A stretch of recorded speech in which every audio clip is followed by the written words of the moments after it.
Leo M. Frank is indicted by grand jury for Mary Phagan's death. Negro Newt Lee held. Atlanta Journal, Saturday, May 24, 1913. True bills against pencil factory superintendent returned less than 10 minutes after evidence was closed. At noon, Saturday authority quoted that he will be tried during third week in June. Negro to stay in jail. Solicitor DORSEY did not ask jury to act on bill pending against NIGHT-WATCHMAN. Grand jury's session began Friday morning. Many witnesses examined, but not all that solicitor has were introduced into grand jury room charge, is that Frank killed Mary Phagan by choking her with a cord that he tied. Leo M. Frank pictured, superintendent of the National Pencil Factory, in the basement of which the slain body of Mary Phagan was found in the early morning of Sunday, April 27th, stands formally charged with her death. A grand jury indictment, a true bill charging that he killed Mary Phagan, was returned by the Fulton County grand jurors at 12:23 Saturday afternoon. Less than 10 minutes earlier, the jury had gone into executive session, and Solicitor DORSEY, who had been conducting the examination of witnesses, had left the room. In the interval, the jury reached its verdict, and each of the jurors signed his name to the formal document upon which Frank will be arraigned on the charge of murder. No action against Newt Lee. No action was taken with regard to the Negro night watchman, Newt Lee, held by the coroner on a suspicion warrant for the grand jury. Mr. DORSEY stated afterward that he had not asked the grand jury to take action with regard to Lee. It is probable, seemingly, that the grand jury will not return a true or no bill in Lee's case until after the trial of Superintendent Frank. Lee, therefore, will remain in jail meanwhile, with the charge holding him there as a suspect. It is assumed with the best of authority that the indicted man, Leo M. Frank, will be put on trial during the third week in June, less than a month hence. It is known that several witnesses whom the state has secured to substantiate its charge were not introduced before the grand jury by Solicitor DORSEY.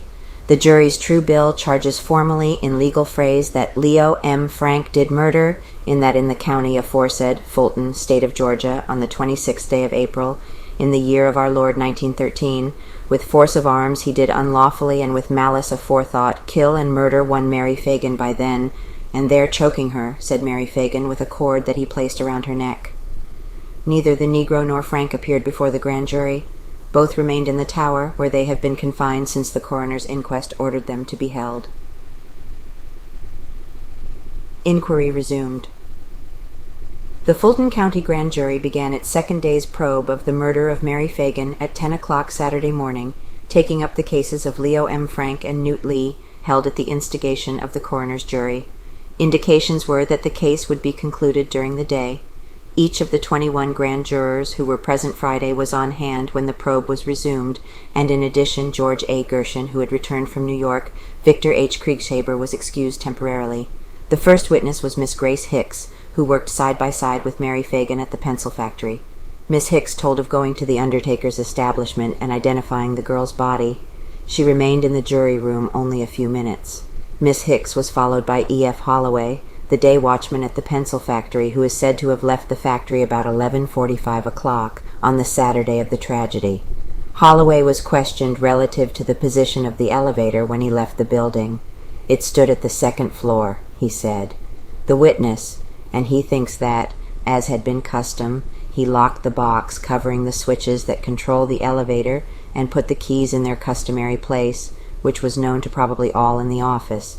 On his return Monday, the elevator, as nearly as he could remember, was in the same place he had left it Saturday, the witness said.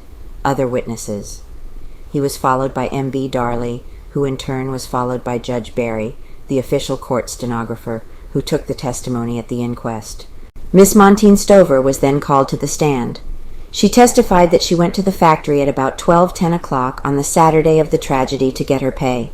She waited until about 12:20, she said. No one came into the office and she left, returning the following Saturday. Harry Scott, of the Pinkerton Detective Agency, was called to the stand to repeat the testimony given by him at the inquest. He was followed by B.B. Hazlitt, a city detective, and J.M. Gant, both of whom testified to the demeanor of Frank, the first on the day of his arrest and the second on the day of the crime. D.H. Giesland, an embalmer employed by P.J. Bloomfield, the undertaker, was the last witness. Immediately after he left the jury room, Solicitor DORSEY followed him out, and the jury took up its verdict. The grand jury began its investigation of the Phagan case Friday morning at 10 o'clock, only 2 sessions being held before an indictment was returned.